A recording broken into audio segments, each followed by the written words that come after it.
Okay, why did we end up popping hers? I just don't think the physical attraction was there. You know, I mean, it's pretty much it. You know. So, why did you have your balloon unpopped for him? Well, I thought he was cute, but then I had like some concerns. I don't even want me to say it or not. Say it.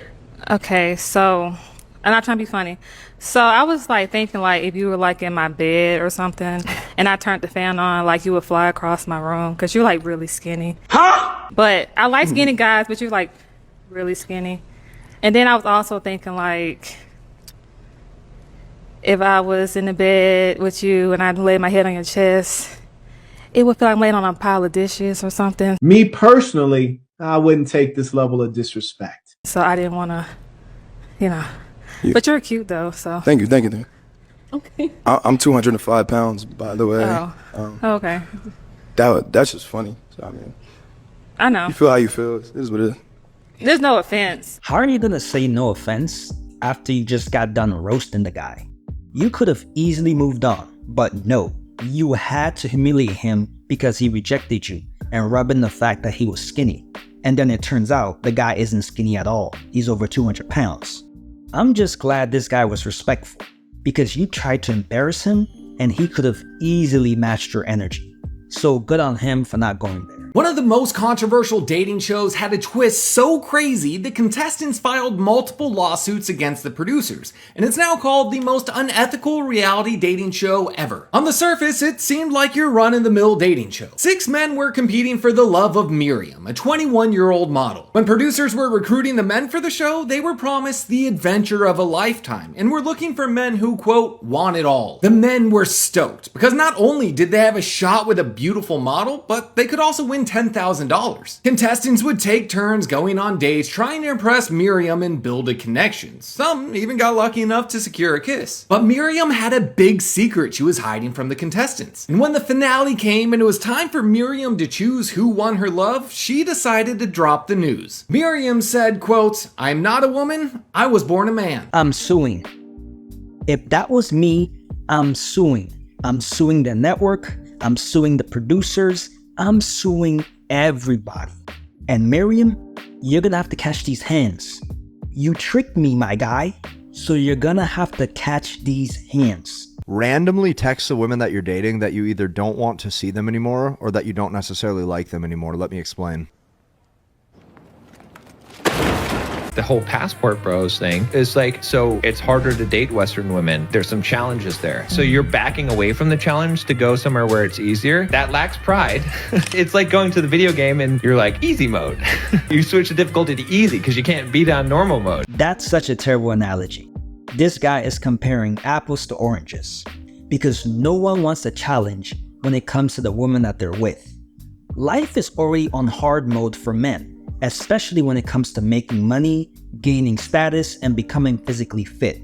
So it'd be nice if other parts of your life was on easy mode. Not every part of your life needs to be on hard mode. That would be too depressing. If your man ordered a drink and you feel like you prefer his, isn't he supposed to give you his drink and then he take yours? You need to stop watching them folks. Yeah, the guy's right. She needs to stay off TikTok or Instagram, because this is basically TikTok brain. I'm 100% sure she watched a video of some woman justifying this toxic behavior. If you have a partner and you like a food or a drink that they have, just order one for yourself. You don't take theirs. There's a reason why they ordered that food or drink. What most men don't realize about dating hot women is how much money it actually costs to keep that girl happy. And I don't mean that she's a gold digger and she's trying to drain you for all your cash. I just mean it actually does cost a good amount of money to be able to take girls out on dinner, to help with their maintenance, their hair, their nails, their makeup, their skin, their clothes, their Ubers. And why do I have to pay for that? Why do I have to pay for her daily maintenance? Shouldn't she be already paying for that herself? This is like a guy asking a girl for money so he can get a haircut. That's your responsibility, not hers. I really don't like how dating nowadays has become pay to play, or at least it's trending in that direction. To me, that's not dating. That's a word that rhymes with constitution. If I did OnlyFans, everyone's telling me like I would make so much more. Yeah, I know. You would.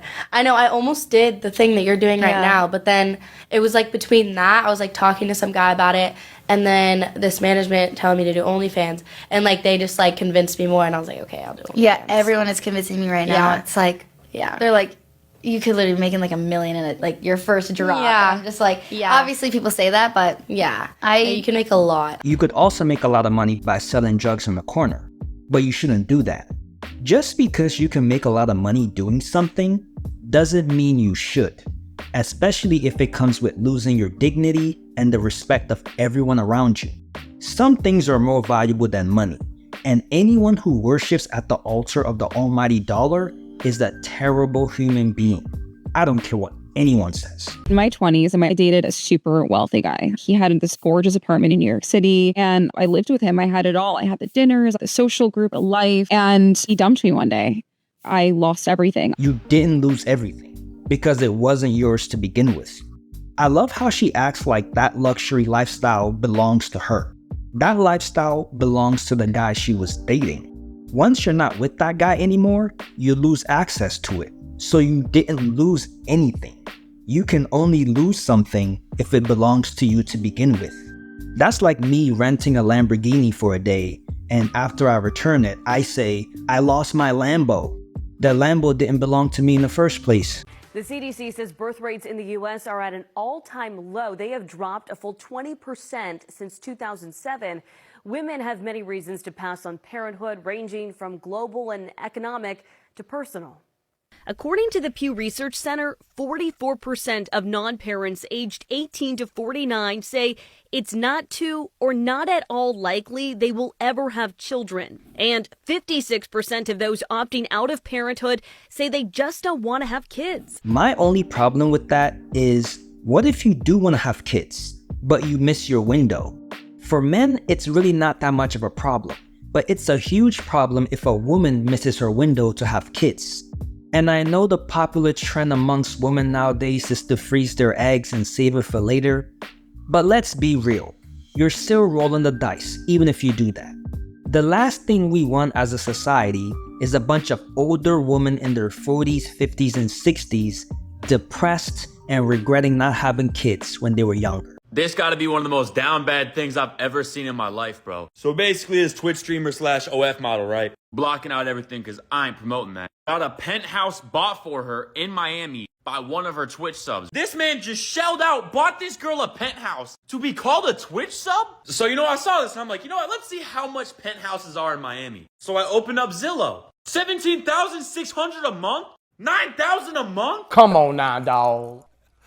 Come on, man. This man requested that on the second date, the woman come with no makeup on.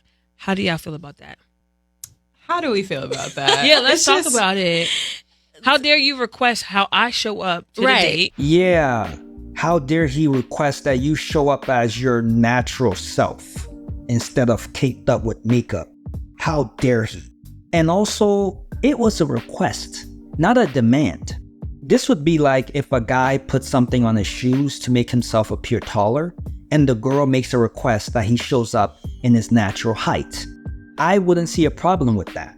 But hey, that's just me. According to the data, women who spent more than $20,000 on their wedding were 1.6 times more likely to eventually get divorced than women who spent between $5,000 and $10,000. Really? So there are statistics that show the more money you spend on a wedding, the more likely you are to get divorced. It's probably because the type of woman who wants an expensive wedding is the same type of woman that's more concerned with the wedding than actually being married. So it's not really about the cost of the wedding, it's more of the woman's mindset. Today we're here with Harley. Harley, what's your craziest confession? Probably for the first 10 years of dating, I cheated on every single one of my boyfriends. She belongs to the streets.